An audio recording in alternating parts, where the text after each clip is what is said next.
मेरे सभी परिवारजनों का स्वागत है। आज एक बार फिर बात होगी देश की उपलब्धियों की, देश के लोगों के सामूहिक प्रयासों की।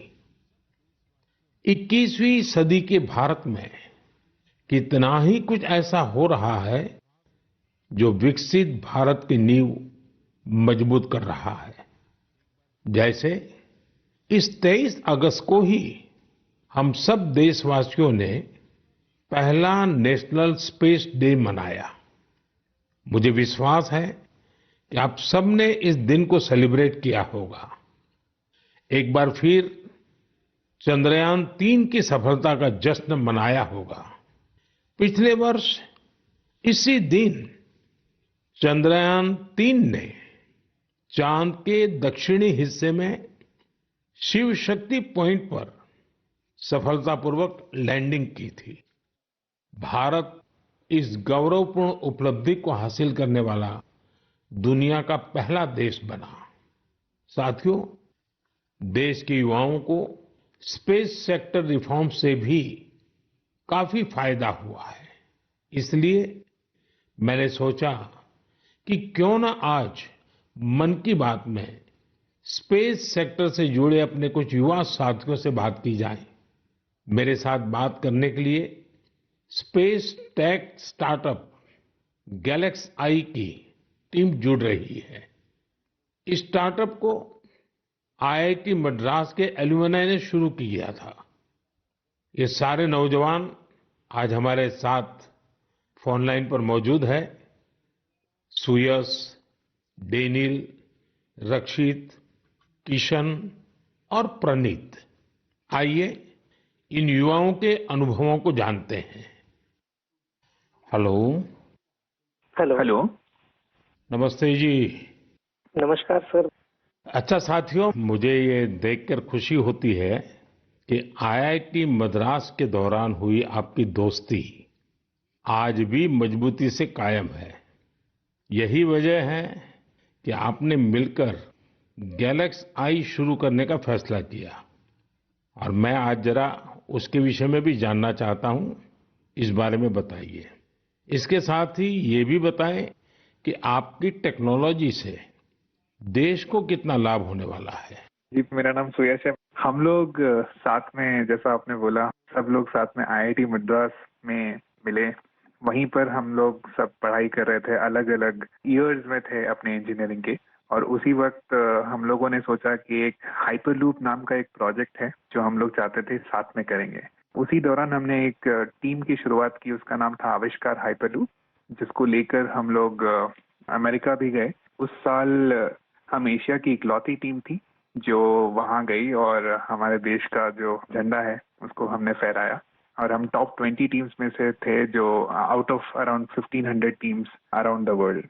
चलिए, आगे सुनने से पहले इसके लिए तो बधाई दे दूं मैं। बहुत बहुत धन्यवाद आपका।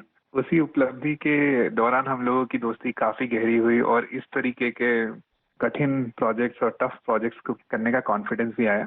और उसी दौरान स्पेसएक्स को देख के और स्पेस में जो आपने जो ओपन अप किया एक प्राइवेटाइजेशन को, जो 2020 में एक लैंडमार्क डिसीजन भी आया, उसको लेकर हम लोग काफी एक्साइटेड थे। और मैं रक्षित को इनवाइट करना चाहूंगा बोलने के लिए कि हम क्या बना रहे हैं और उसका फायदा क्या है। जी, तो मेरा नाम रक्षित है और इस टेक्नोलॉजी से हमको कैसे लाभ होगा मैं इसका उत्तर दूंगा। रक्षित, आप उत्तराखंड में कहाँ से हैं? सर, मैं अल्मोड़ा से हूँ। तो बाल मिठाई वाले हैं आप? जी सर, बाल मिठाई हमारी फेवरेट है।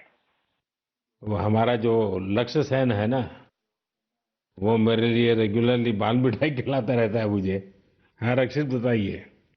तो हमारी जो ये टेक्नोलॉजी है, ये अंतरिक्ष से बादलों के आर पार देख सकती है और ये रात्रि में भी देख सकती है। तो हम इससे देश के किसी भी कोने के ऊपर रोज एक साफ तस्वीर खींच सकते हैं। और ये जो डेटा हमें आएगा, इसका उपयोग हम दो क्षेत्रों में विकास करने के लिए करेंगे। पहला है भारत को अत्यंत सुरक्षित बनाना। हमारे जो बॉर्डर्स हैं और हमारे जो ओशंस हैं, सीज हैं, उसके ऊपर रोज हम मॉनिटर करेंगे और एनिमी की एक्टिविटीज को मॉनिटर करेंगे और हमारी आर्म्ड फोर्सेस को इंटेलिजेंस प्रोवाइड करेंगे। और दूसरा है भारत के किसानों को सशक्त बनाना। तो हमने ऑलरेडी एक प्रोडक्ट बनाया है भारत के झींगा किसानों के लिए, जो अंतरिक्ष से उनके पॉन्ड्स के पानी की क्वालिटी मेजर कर सकता है 1/10 ऑफ द करंट कॉस्ट में।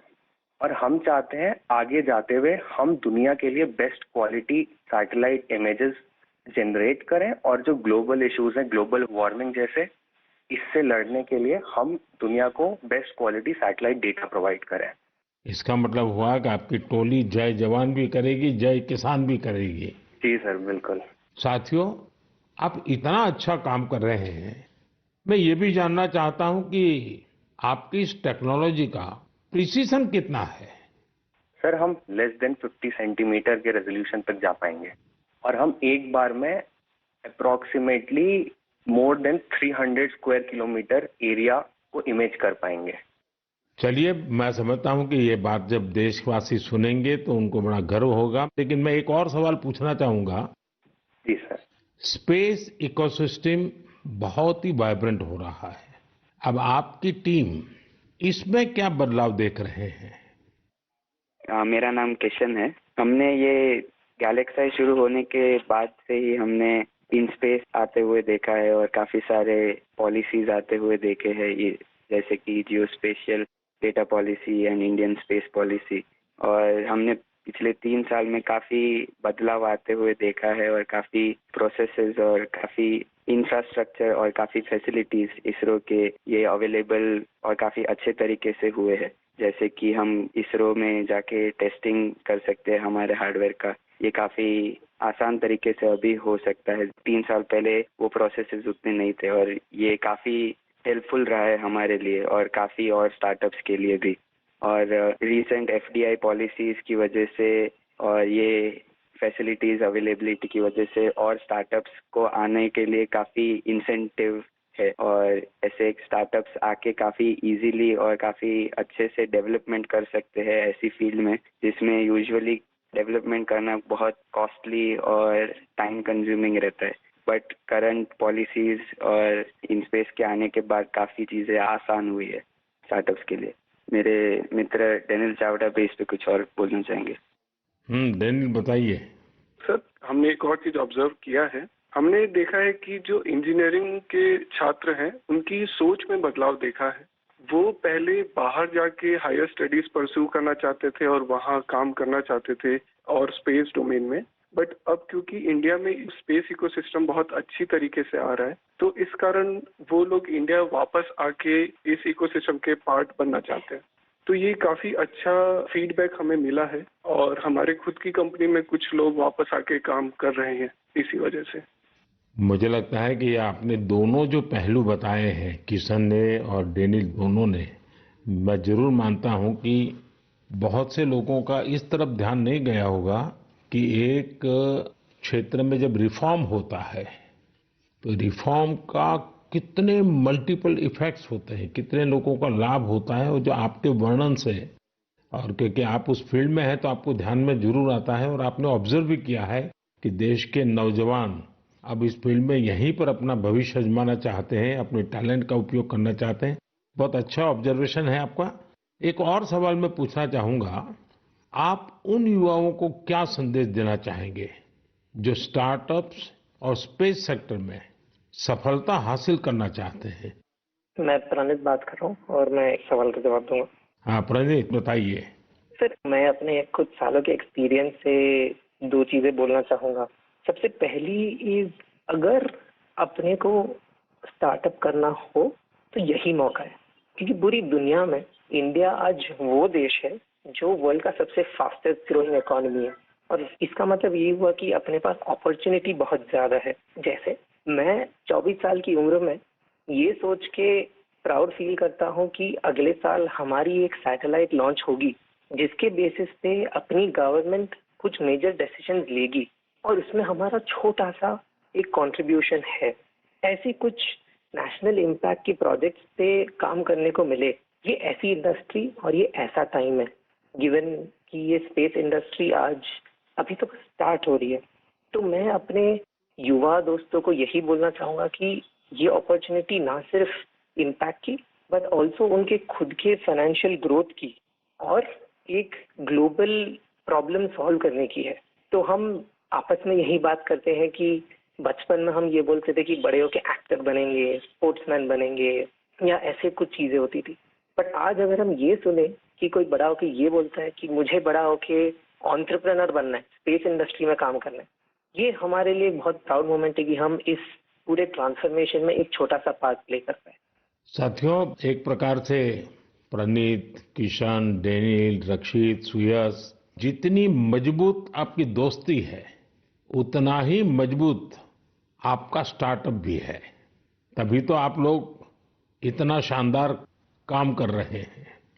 मुझे कुछ साल पहले आईआईटी मद्रास जाने का अवसर मिला था और मैंने उस संस्थान के एक्सीलेंस को खुद अनुभव किया है। और वैसे भी आईआईटी के संबंध में पूरे विश्व में एक सम्मान का भाव है और वहां से निकलने वाले हमारे लोग जब भारत के लिए काम करते हैं तो जरूर कुछ न कुछ अच्छा कंट्रीब्यूट करते हैं।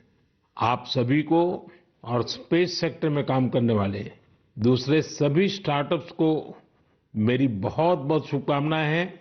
और आप पांचों साथियों से बात करके मुझे बहुत अच्छा लगा। चलिए, बहुत बहुत धन्यवाद दोस्तों। Thank you so much. मेरे प्यारे देशवासियों, इस साल मैंने लाल किले से बिना पॉलिटिकल बैकग्राउंड वाले 1 लाख युवाओं को पॉलिटिकल सिस्टम से जोड़ने का आह्वान किया है। मेरी इस बात पर जबरदस्त प्रतिक्रिया हुई है।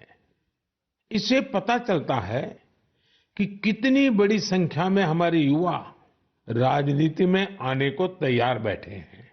बस उन्हें सही मौके और सही मार्गदर्शन की तलाश है। इस विषय पर मुझे देश भर के युवाओं के पत्र भी मिले हैं। सोशल मीडिया पर भी जबरदस्त रिस्पांस मिल रहा है। लोगों ने मुझे कई तरह के सुझाव भी भेजे हैं। कुछ युवाओं ने पत्र में लिखा है कि उनके लिए वाकई अकल्पनीय है दादा या माता पिता की कोई राजनीतिक विरासत नहीं होने की वजह से वो राजनीति में चाहकर भी नहीं आ पाते थे। कुछ युवाओं ने लिखा कि उनके पास जमीनी स्तर पर काम करने का अच्छा अनुभव है, इसलिए वे लोगों की समस्याओं को सुलझाने में मददगार बन सकते हैं। कुछ युवाओं ने ये भी लिखा कि परिवारवादी राजनीति नई प्रतिभाओं का दमन कर देती है। कुछ युवाओं ने कहा कि इस तरह के प्रयासों से हमारे लोकतंत्र को और मजबूती मिलेगी। मैं इस विषय पर सुझाव भेजने के लिए हर किसी का धन्यवाद करता हूं। मुझे उम्मीद है कि अब हमारे सामूहिक प्रयास से ऐसे युवा जिनका कोई पॉलिटिकल बैकग्राउंड नहीं है वे भी राजनीति में आगे आ सकेंगे। उनका अनुभव और उनका जोश देश के काम आएगा।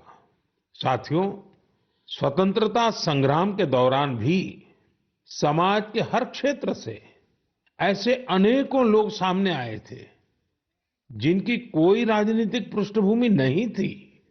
उन्होंने खुद को भारत की आजादी के लिए झोंक दिया था।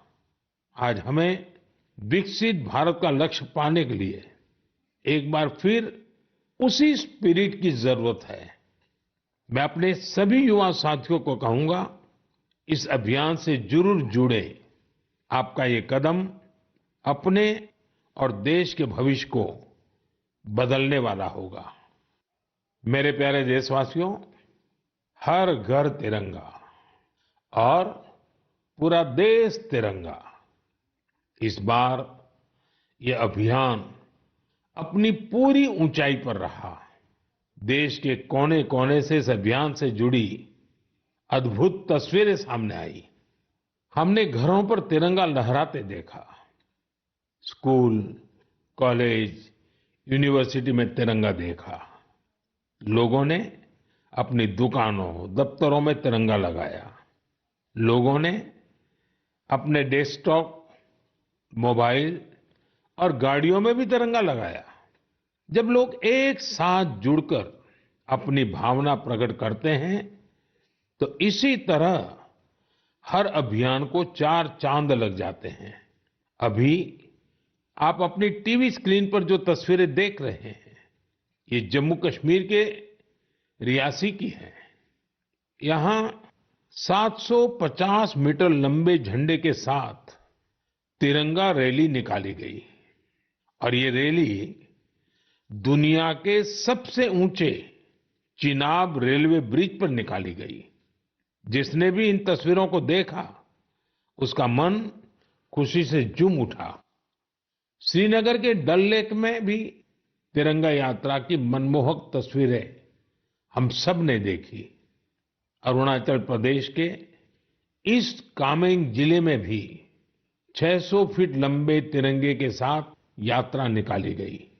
देश के अन्य राज्यों में भी इसी तरह हर उम्र के लोग ऐसी तिरंगा यात्राओं में शामिल हुए। स्वतंत्रता दिवस अब एक सामाजिक पर्व भी बनता जा रहा है। ये आपने भी अनुभव किया होगा। लोग अपने घरों को तिरंगा माला से सजाते हैं। स्वयं सहायता समूह से जुड़ी महिलाएं लाखों झंडे तैयार करती हैं। ई कॉमर्स प्लेटफॉर्म पर तिरंगे में रंगे सामानों की बिक्री बढ़ जाती है।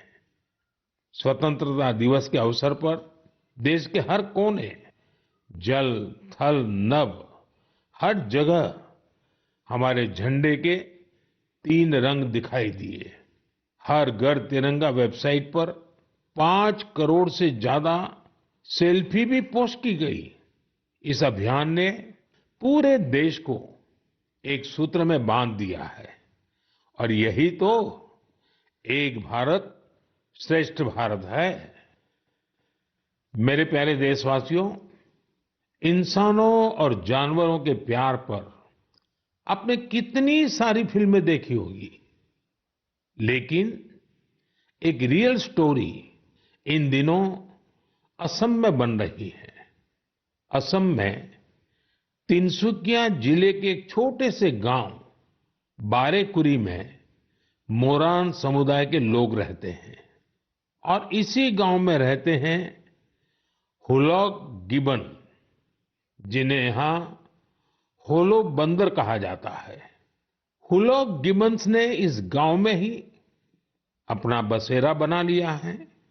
आपको जानकर आश्चर्य होगा, इस गांव के लोगों का हुलॉक गिबन के साथ बहुत गहरा संबंध है। गांव के लोग आज भी अपने पारंपरिक मूल्यों का पालन करते हैं। इसलिए उन्होंने वो सारे काम किए जिससे गिबन्स के साथ उनके रिश्ते और मजबूत हो। उन्हें जब ये एहसास हुआ कि गिबन्स को केले बहुत पसंद है, तो उन्होंने केले की खेती भी शुरू कर दी। इसके अलावा उन्होंने तय किया कि गिबन्स के जन्म और मृत्यु से जुड़े रीति रिवाजों को वैसे ही पूरा करेंगे जैसा वे अपने लोगों के लिए करते हैं। उन्होंने गिबन्स को नाम भी दिए हैं। हाल ही में गिबन्स को पास से गुजर रहे बिजली के तारों के कारण मुश्किलों का सामना करना पड़ रहा था। ऐसे में इस गांव के लोगों ने सरकार के सामने इस मामले को रखा और जल्द ही इसका समाधान भी निकाल लिया गया।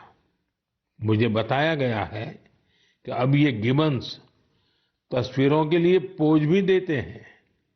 साथियों, पशुओं के प्रति प्रेम में हमारे अरुणाचल प्रदेश के युवा साथी भी किसी से पीछे नहीं है। अरुणाचल में हमारे कुछ युवा साथियों ने 3D प्रिंटिंग टेक्नोलॉजी का उपयोग करना शुरू किया है। जानते हैं क्यों? क्योंकि वो वन्य जीवों को सींगों और दांतों के लिए शिकार होने से बचाना चाहते हैं। नाबम बापू और लीखा नाना के नेतृत्व में ये टीम जानवरों के अलग-अलग हिस्सों की 3D प्रिंटिंग करती हैं।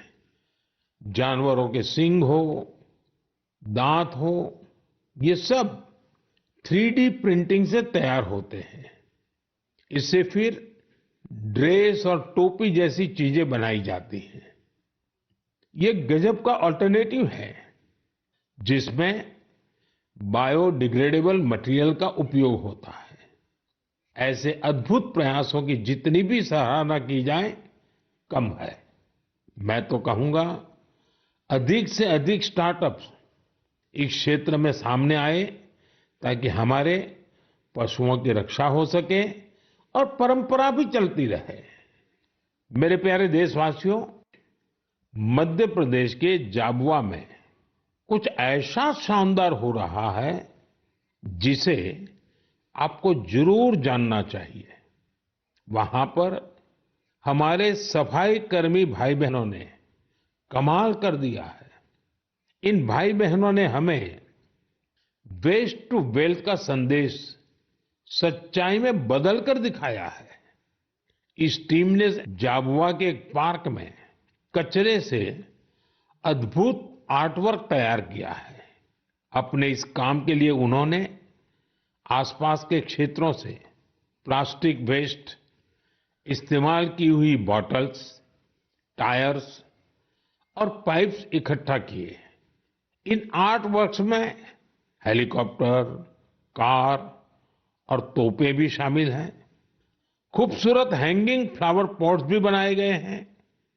यहां इस्तेमाल किए गए टायरों का उपयोग आरामदायक बेंच बनाने के लिए किया गया है। सफाई कामगारों की इस टीम ने रिड्यूस, रीयूज और रिसाइकल का मंत्र अपनाया है। उनके प्रयासों से पार्क बहुत ही सुंदर दिखने लगा है। इसे देखने के लिए स्थानीय लोगों के साथ ही आसपास के जिलों में रहने वाले भी यहां पहुंच रहे हैं। साथियों, मुझे खुशी है कि आज हमारे देश में कई सारी स्टार्टअप टीम भी पर्यावरण को बढ़ावा देने के लिए ऐसे प्रयासों से जुड़ रही है। ई कॉन्शियस नाम की एक टीम है जो प्लास्टिक वेस्ट का उपयोग इको फ्रेंडली प्रोडक्ट्स बनाने में कर रही है। इसका आइडिया उन्हें हमारे पर्यटन स्थलों, विशेषकर पहाड़ी इलाकों में फैले कचरे को देख करके आया। ऐसे ही लोगों की एक और टीम ने इकोकारी नाम से स्टार्टअप शुरू किया है। ये प्लास्टिक वेस्ट से अलग अलग खूबसूरत चीजें बनाते हैं। साथियों, टॉय रिसाइकलिंग भी ऐसा ही एक और क्षेत्र है जिसमें हम मिलकर काम कर सकते हैं। आप भी जानते हैं कि कई बच्चे कितनी जल्दी खिलौनों से बोर हो जाते हैं। वही ऐसे बच्चे भी हैं जो उन्हीं खिलौनों का सपना संजोए होते हैं। ऐसे खिलौने जिससे अब आपके बच्चे नहीं खेलते, उन्हें आप ऐसी जगहों पर दे सकते हैं जहां उनका उपयोग होता रहे। ये भी पर्यावरण की रक्षा का एक अच्छा रास्ता है। हम सब मिलकर प्रयास करेंगे तभी पर्यावरण भी मजबूत होगा और देश भी आगे बढ़ेगा। मेरे प्यारे देशवासियों, कुछ ही दिन पहले हमने 19 अगस्त को रक्षाबंधन का पर्व मनाया। उसी दिन पूरी दुनिया में विश्व संस्कृत दिवस भी मनाया गया। आज भी देश विदेश में संस्कृत के प्रति लोगों का विशेष लगाव दिखता है। दुनिया के कई देशों में संस्कृत भाषा को लेकर तरह तरह की रिसर्च और प्रयोग हो रहे हैं। आगे की बात करने से पहले मैं आपके लिए एक छोटी सी ऑडियो क्लिप प्ले कर रहा हूं। Titiršuh šigragam gangam idam lakšmanam abrei. Va taip yra skambės. Visi kartu. Satu drishtvana ditire navam išvaku nandana titiršuh šigragam gangam idam lakšmanam abravit. साथियों, इस ऑडियो का संबंध यूरोप के एक देश लिथुएनिया से है।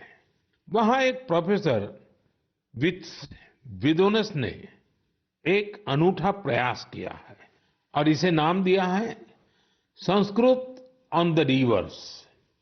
कुछ लोगों का एक ग्रुप वहां नेरिस रिवर के किनारे जमा हुआ और वहां उन्होंने वेदों और गीता का पाठ किया।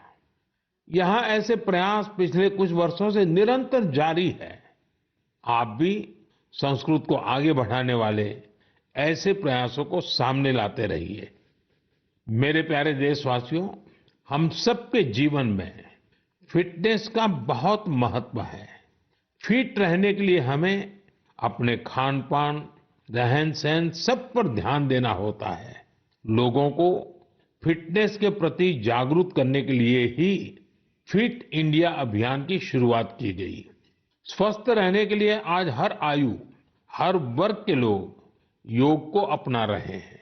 लोग अपनी थाली में अब सुपर फूड मिलेट्स यानी श्री अन्न को जगह देने लगे हैं।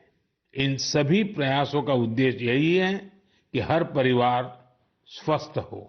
साथियों, हमारा परिवार, हमारा समाज और हमारा देश और इन सब का भविष्य हमारे बच्चों की सेहत पर निर्भर है और बच्चों की अच्छी सेहत के लिए जरूरी है कि उन्हें सही पोषण मिलता रहे। बच्चों का न्यूट्रिशन देश की प्राथमिकता है। वैसे तो उनके पोषण पर पूरे साल हमारा ध्यान रहता है, लेकिन एक महीना देश इस पर विशेष फोकस करता है। इसके लिए हर साल 1 सितंबर से 30 सितंबर के बीच पोषण माह मनाया जाता है। पोषण को लेकर लोगों को जागरूक बनाने के लिए पोषण मेला, एनीमिया शिविर, नवजात शिशुओं के घर की विजिट, सेमिनार, वेबिनार जैसे कई तरीके अपनाए जाते हैं। कितनी ही जगहों पर आंगनवाड़ी के तहत मदर एंड चाइल्ड कमेटी की स्थापना भी की गई है। ये कमेटी कुपोषित बच्चों, गर्भवती महिलाओं और नवजात शिशुओं की माताओं को ट्रैक करती है। उन्हें लगातार मॉनिटर किया जाता है और उनके पोषण की व्यवस्था की जाती है। पिछले वर्ष पोषण अभियान को नई शिक्षा नीति से भी जोड़ा गया है। पोषण भी, पढ़ाई भी। इस अभियान के द्वारा बच्चों के संतुलित विकास पर फोकस किया गया है।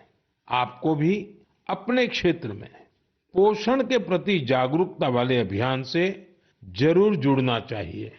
आपके एक छोटे से प्रयास से कुपोषण के खिलाफ इस लड़ाई में बहुत मदद मिलेगी। मेरे प्यारे देशवासियों, इस बार की मन की बात में इतना ही। मन की बात में आपसे बात करके मुझे हमेशा बहुत अच्छा लगता है। ऐसा लगता है जैसे मैं अपने परिवारजनों के साथ बैठ करके हल्के फुल्के वातावरण में अपने मन की बातें साझा कर रहा हूं, आपके मन से जुड़ रहा हूं। आपके फीडबैक, आपके सुझाव मेरे लिए बहुत ही मूल्यवान है। कुछ ही दिनों में अनेक त्योहार आने वाले हैं। मैं आप सभी को उनकी ढेर सारी शुभकामनाएं देता हूं। जन्माष्टमी का त्योहार भी है। अगले महीने शुरुआत में ही गणेश चतुर्थी का भी पर्व है। ओणम का त्योहार भी करीब है। मिलाद उन नबी की भी बधाई देता हूं। साथियों, इस महीने 29 तारीख को तेलुगु भाषा दिवस भी है। ये सचमुच बहुत ही अद्भुत भाषा है। मैं दुनिया भर के सभी तेलुगु भाषियों को तेलुगु भाषा दिवस की शुभकामनाएं देता हूं। प्रपंच व्याप्तंगा उन्न तेलुगु वारिकी तेलुगु भाषा दिनोत्सव शुभाकांक्षलु। साथियों, मैं आप सभी से बारिश के इस मौसम में सावधानी बरतने के साथ ही कैच द रेन मूवमेंट का हिस्सा बनने का भी आग्रह दोहराऊंगा। मैं आप सभी को एक पेड़ माँ के नाम अभियान की याद दिलाना चाहूंगा। ज्यादा से ज्यादा पेड़ लगाएं और दूसरों से भी इसका आग्रह करें। आने वाले दिनों में पेरिस में पैरालंपिक्स शुरू हो रहे हैं। हमारे दिव्यांग भाई बहन वहां पहुंचे हैं। 140 करोड़ भारतीय अपने एथलीट और खिलाड़ियों को चीयर कर रहे हैं। आप भी #Cheer4Bharat के साथ अपने खिलाड़ियों को प्रोत्साहन दीजिए। अगले महीने हम एक बार फिर जुड़ेंगे और बहुत सारे विषयों पर चर्चा करेंगे। तब तक के लिए मुझे विदा दीजिए। बहुत बहुत धन्यवाद। नमस्कार।